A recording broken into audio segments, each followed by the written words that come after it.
Hello and welcome to another ATP Geopolitics video with myself, Jonathan MS Pearce. This is a Ukraine War Update Extra video, giving you extra nuggets and tidbits to get your teeth into to give you a greater understanding of the war in Ukraine. Where should we go to first? Let's go to sport. Let's go to the Olympics. I've had various opinions on this. I haven't quite worked out what I've thought about this previously, but I think I'm coming to a conclusion now. What's the question? Well, should Russia and Belarus be allowed into the Olympics? Let's concentrate on Russia for the time being. On the one hand, Russia is involved in a war and they are aggressors, and it is terrible. And politically speaking, that's horrible. On the other hand, sport is not politics. And the Olympics doesn't necessarily need to get itself involved in politics and issues of whether sports people of a certain country are members of a country whose politicians are doing X, Y, and Z. And there's a difference there. And should we punish the sports people, and should we punish the general public of the country in question on account of what their leaders do? And so that on the one hand, I can see that there is no place for banning national sports teams from competing in international sporting events. However, on the other hand, sports teams are funded by their national governments and are in some sense representations of their national governments or their nation.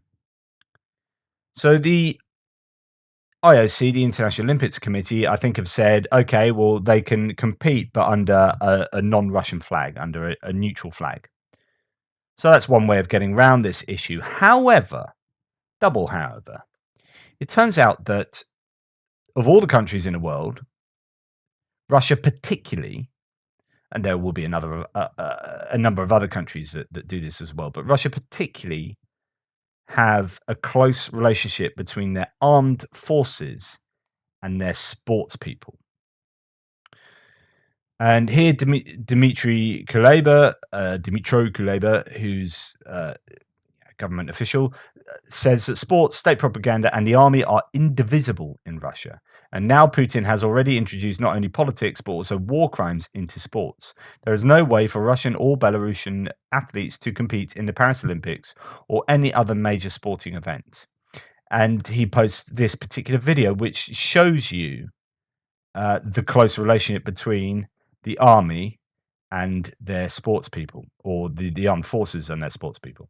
So this person in the army is an Olympic gymnast. Champion gymnast Nikita Nagorny marching on a military parade at the Red Square. And that's the Olympic champion swimmer, Yevgeny Rulov, rallying at the pro-war event. Loyal and unquestioning, Russian athletes became a useful tool for the Kremlin's propaganda. Over the last 2 decades, Moscow has trained an army of elite soldiers that advertise and whitewash its policies. We did our best. Thank you. The NHL star, Alexander Ovechkin, led Putin's campaign to help the Russian president get re-elected in 2017. While champion pole vaulter Yelena Isinbayeva cheered up the Russian troops on the Syrian incursion, she now sits on the IOC Athlete Commission. Military uniform is literally the second jersey for the Russian Olympic team. Fencing champion Sofia Velikaya is an army captain, while gold medal wrestler Musa Yevloyev is a lieutenant. In the Tokyo Games, 61 out of 71 Russian medals were won by athletes affiliated with the Russian army. Russia's sports machine is back at full throttle for the Paris Games. Many of these athlete soldiers plan to compete in the Paris Games under the neutral flag, while their fellow officers keep killing people and destroying cities in Ukraine, and the world will get played again. That is a really effective video. Obviously, it's propaganda and designed to have an effect, but the stats are 61 out of 71 Russian medals in the last Olympic Games were won by people affiliated with the armed forces with the Russian army. So my opinion is pretty strong on this now, which is Russia should be banned from the Olympic Games. I'm not so sure about Belarusia. I'd have to look into that, but I'm sure it'd be fairly similar. But certainly Russia should be banned from the Olympic Games, and I don't have too much of an issue with that. You know, if they are effectively their armed forces, and if not only that, but the people who aren't in the armed forces are just working to promote the government who are enacting this terrible war in Ukraine, and therefore are sanctioning war crimes, then yeah, I don't have a problem with that. I think my opinion has shifted. Where I was like, yeah, I think banning's probably the right idea. Now I'm like, yeah, banning definitely. Don't have a problem with that. So I'd be interested to see what you think. There will be arguments either way. I guess if you're pro-Ukrainian, you'll be up for banning. If you're pro-Russian, you won't be. So it'll fall along party lines for sure. Okay, let's go to the serialization of the article, which is written by Lieutenant Colonel Glenn Grant. It is a recent article actually, but I think it's drawing on. So it's from the 20th of March, but it is drawing on issues that he has long been talking about. And what's really interesting is a number of the things I've mentioned from this article in the last couple of days, such as the procurement issue, the drones issue, that was in pretty much a previous video. Sorry, I'm scrolling down here quite quickly. This is so we've got bureaucracy there, an issue with bureaucracy. We've got an issue with procurement. We've got issues with drones. So procurement here and drones there. So what's interesting is in the last 2 days, those things have been acted on. So this is a criticism of the Soviet culture or the poor culture and performance of certain aspects of the Ukrainian armed forces. This is if you're pro-Ukrainian, I'm really pro-Ukrainian, but I shouldn't bury my head in the sand and think that everything that Ukraine does is perfect, right? And there are issues where the Ukrainian army really need to sit up and take note and change their culture. But the good news is that there are people on board with training the Ukrainian army that know this, and this guy is one of them. So is a British lieutenant colonel who's been working in Ukraine since 2010. So this article is going to be well known to the Ukrainian armed forces. Like all this stuff won't be new to them. This isn't like damning them and slagging them off, and they're not expecting this. Like he's been saying this, I believe, for some time, and the great news is that they're taking this seriously. So in the last couple of days, we've had Ukroboronprom, or at least the Ukrainian government, stating that Ukroboronprom, who is their state-run defense manufacturer, will be transformed into a Ukrainian defense industry joint stock company. And the idea is that this is going to make it more efficient, make it more reactive. You're injecting some private sector dynamics into a very staid monopoly that is unable to do what people desire of it in the midst of a war. So it says here, this is not just a change of a signboard, it's a reform that has been prepared for a long time before the full-scale Russian invasion. Today, we are more than ever need efficiency in the defense industry. We need to introduce a corporate governance model. We need to create conditions to attract investment in the production of weapons, equipment, and ammunition. The relevant changes will also allow us to strengthen cooperation with our Western partners, the head of government said. So that's in the Odessa Journal. That's really good news, taking on board these criticisms. And remember, these criticisms are, yes, they're criticisms of the Ukrainian army, but every one of these will be 10 times worse with the Russian army. At least that's what I can tell from the evidence I've been seeing throughout this war.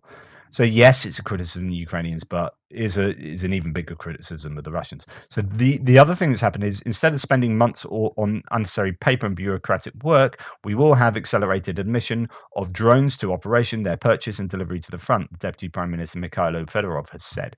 So this is in answer to the criticism here that drones, there, for example, one anecdote that Grant mentions in here is that they were waiting for 4 weeks for some paperwork to be signed off for the drones to be sent to the front line, and that is completely unacceptable. And he said in this that people died as a result of that.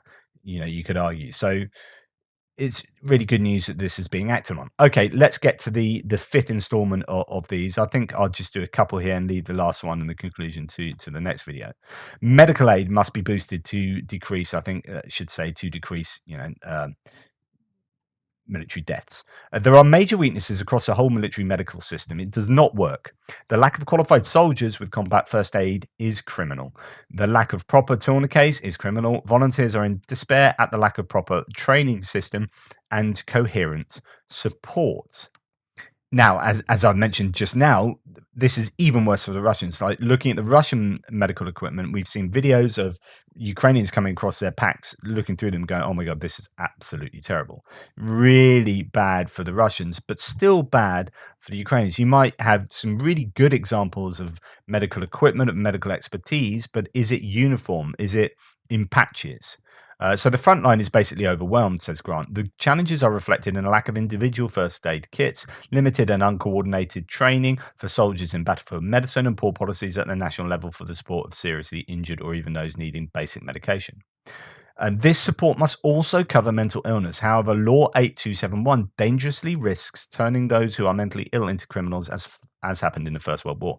I'm going to talk about Law 8271. So this is something that clearly Glenn Grant is not a fan of. And this is a law that has tightened up ramifications for desertion, for disagreeing with the hierarchy of command, so on and so forth. So I'm going to talk about that in a second. He's not a fan of that, and he's saying that will.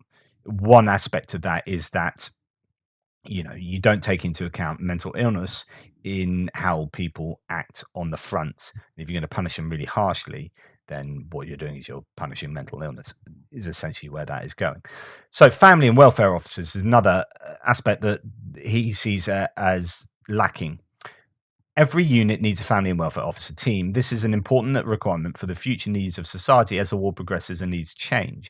The officer should be anyone military of any senior rank, a retired serviceman, or even a civilian volunteer.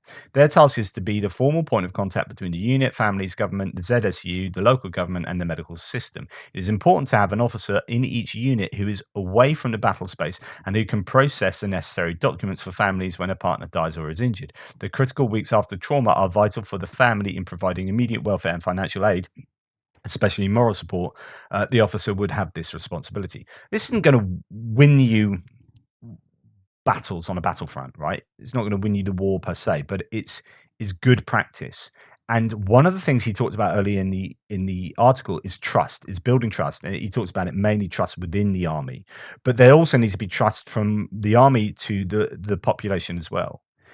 These guys are fighting for the civilians, but the civilians should want to join up in the army. It should be an attractive thing to do, but also they should feel like these guys are doing everything they can in the best possible way for them and for the country. And there needs to be this two-way trust between the army and everyone else, the government, civilians.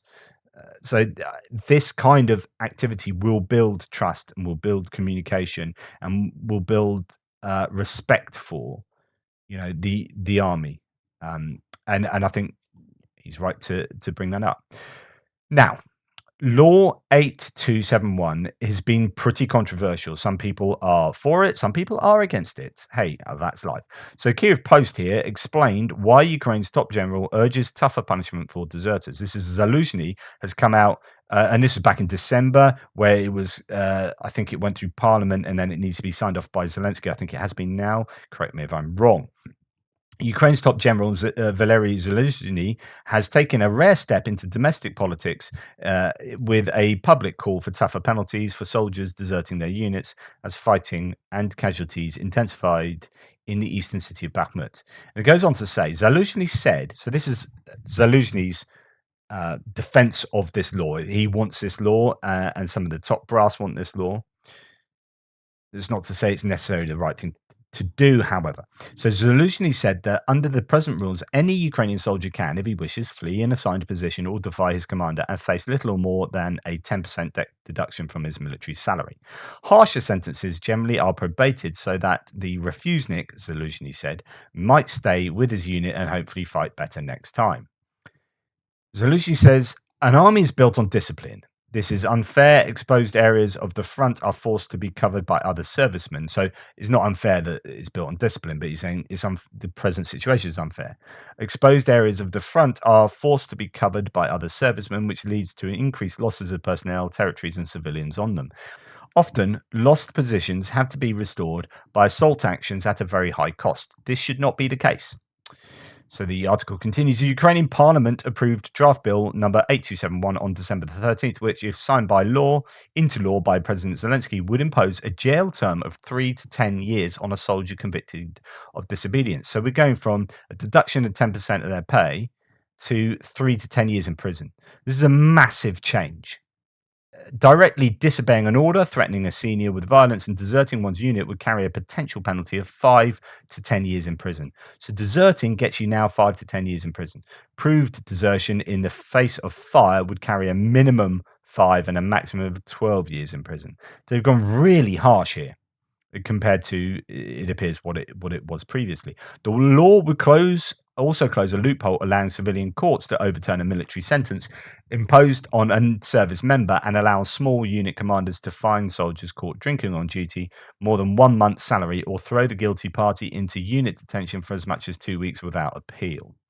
With the exception of a small proportion of rear area troops, the AFU is practically and entirely all volunteer force. Although most Ukrainian soldiers and many civilians say the AFU would benefit from tighter discipline and that commanders should have more authority to enforce orders, severe penalties for frontline soldiers attempting to save their lives are politically controversial in Ukraine, where almost without exception voters know one or more persons, usually blood relatives, who are actually in service. Complaints of lingering Soviet mentality in field grade and higher officers, particularly in rear area units, are widespread. Kiev Post reporters visiting frontline units have repeatedly heard soldiers and even junior officers argue that senior commanders in the AFU at times lack tactical skill or don't really understand the situation on the front.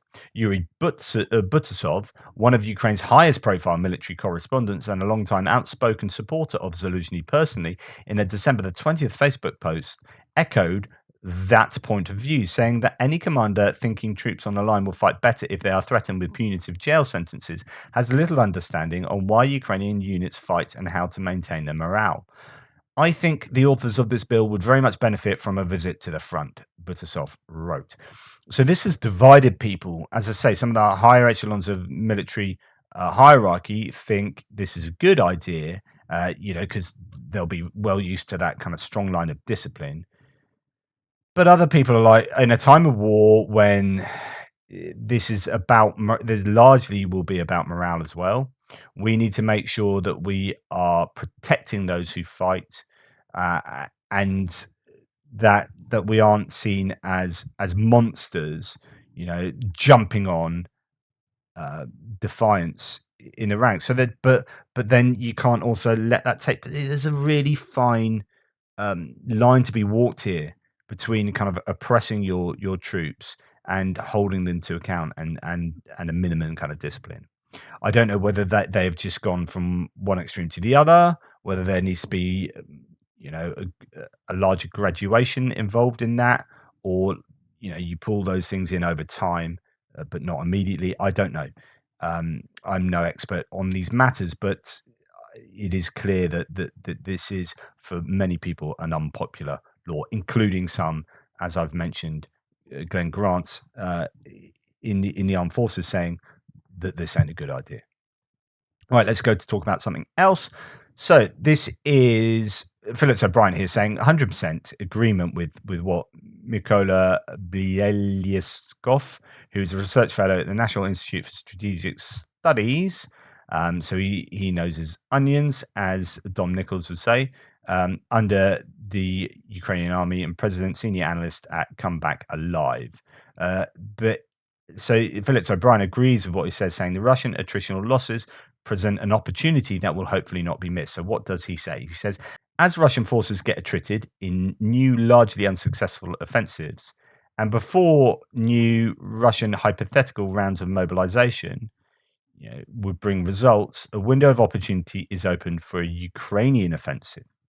Again, we are entering a now or never moment when Ukrainian partners should do as much as possible. This is to say that he seems to be advocating a sooner rather than later counteroffensive while the Russians are exhausted and culminating. But of course, this then invites a lot of discussion and some negative aspects as well. So, although the Russians might be exhausted and culminating and low morale and unprepared, it doesn't necessarily mean that the Ukrainians themselves are best prepared. So, if there's not enough ammo, rushing may be the worst possible choice of action, and it is mud season, says one person. And Bielyskov says closer to the end of the second quarter of 2023, so this is kind of May, it's time when the Ukrainians can realistically launch its offensive. So nobody's saying that it's an issue of the next 2 to 3 weeks, but it's necessary to rightly frame the situation to get prepared as best as possible and exploit the window of opportunity. And this I mention this because there are lots of arguments about this. Now, the problem is, and this will lead on to my next thing or the last thing I'm going to talk about, is that Ukrainian military intelligence has very recently said that Russia has enough resources for another 2 years of war with the current intensity. Quote, current intensity. Now, I don't know. Well, I mean, they know way more than I do, right? But I look at the numbers of pieces of mechanized equipment that they've lost, Russians, and I don't know whether they really could do this for another 2 years.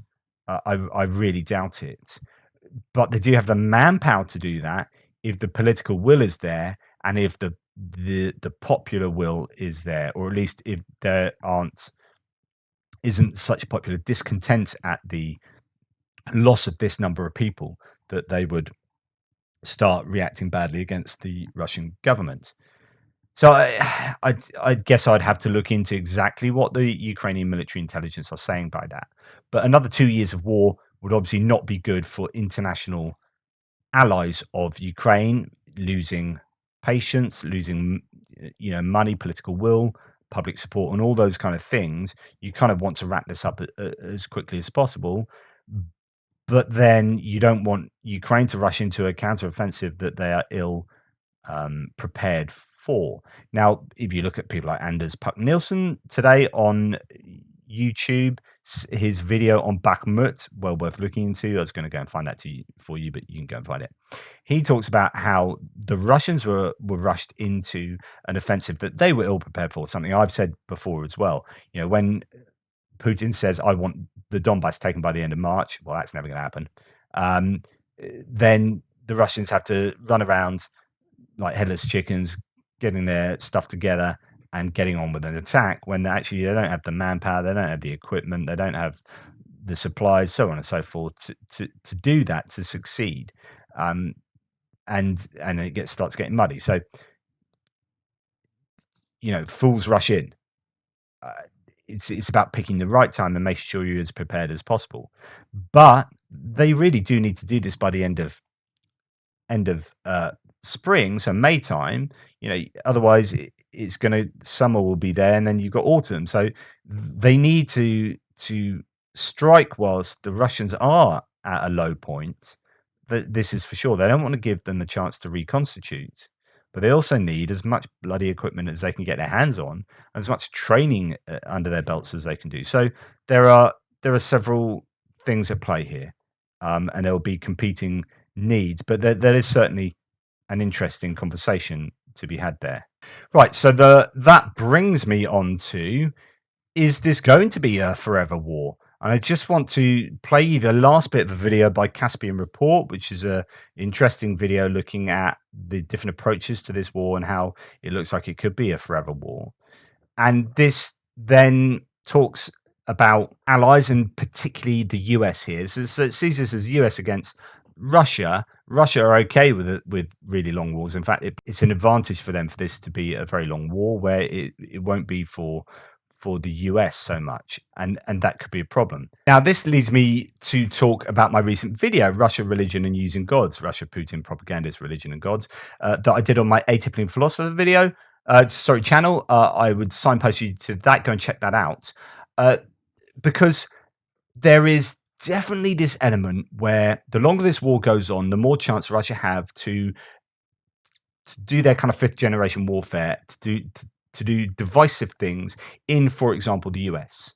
So we know that the propagandists in Russia on their TV channels are always talking about Tucker Carlson, always talking about Trump. I don't care what your beliefs on those people are, but it is true that Russia are using those voices and amplifying those voices because they know that if they can put a wedge in American politics between the people who support Ukraine and the people who don't, or between two factions and use a Ukraine war to divide people, then they have a greater chance of US support for the Ukraine war or for Ukraine waning. So the longer the war goes on, then the more it supports Russia. And the question is, are we going into a forever war? Let's have a look and see what Caspian report says. From a grand strategic angle, both America and Russia believe that whoever can muster more resources and hold out the longest will win in Ukraine. It's just that both sides are deciphering the cost-benefit analysis differently. Washington looks at things from a monetary perspective, while Moscow looks at things from a manpower perspective. But regardless, sometimes conflicts don't end in clear-cut settlements. The Korean War ended in a truce. The Gulf War resulted in unfinished business. The Israeli-Palestinian conflict led to a low-intensity conflict spanning decades. And Russia by itself is no stranger to frozen conflicts. Abkhazia, South Ossetia, Transnistria, Karabakh, Donbas, and Crimea, to name just a few. Americans, however, are less eager to endure frozen conflicts. A poll by the Wall Street Journal found that the number of Republicans who feel the United States is doing too much for Ukraine climbed from 6% in March 2022 to 48% in October 2022. That's roughly 30% of all Americans who feel like quitting. This trend shows that there are no guarantees that Washington will continue to provide military aid to Ukraine in the future. And that's something the Russians are banking on, because the United States, the lone superpower, doesn't lose wars, it loses interest. That is the single best quote I've heard in weeks. The United States doesn't lose wars, it loses interest. So whatever your political persuasion is, if you're American, and this isn't having a go at the Republicans, this is trying to understand what Russia are thinking, right? And if they are thinking, there is a proportion of the GOP, the Republicans in America, who are anti-Ukraine war and kind of pro-Russia. And I've talked about in my video, what's really interesting is that they are using this as a holy war and talking about Satan and God because they know that ticks a box with some of those same Republican politicians and Republican base members who are highly religious and motivated by religious rhetoric, right? If the propagandists in Russia can harness that, then they can use that to appeal to some of those voters in America to then start campaigning against continued support for Ukraine in the Ukraine war and in US Parliament. So I think there's loads of really interesting aspects to this, but the longer the war goes on, the more difficult it will be for Ukraine to keep receiving the amount of aid that they are. It's going to be more difficult for their allies to continually provide this aid with the sanctioning of their own publics. Okay, it just becomes difficult. Everyone, there's a chance of getting bored. There's a chance of having your own problems that you want to see money go towards, so on and so forth. All these kind of arguments that have been running for a long time.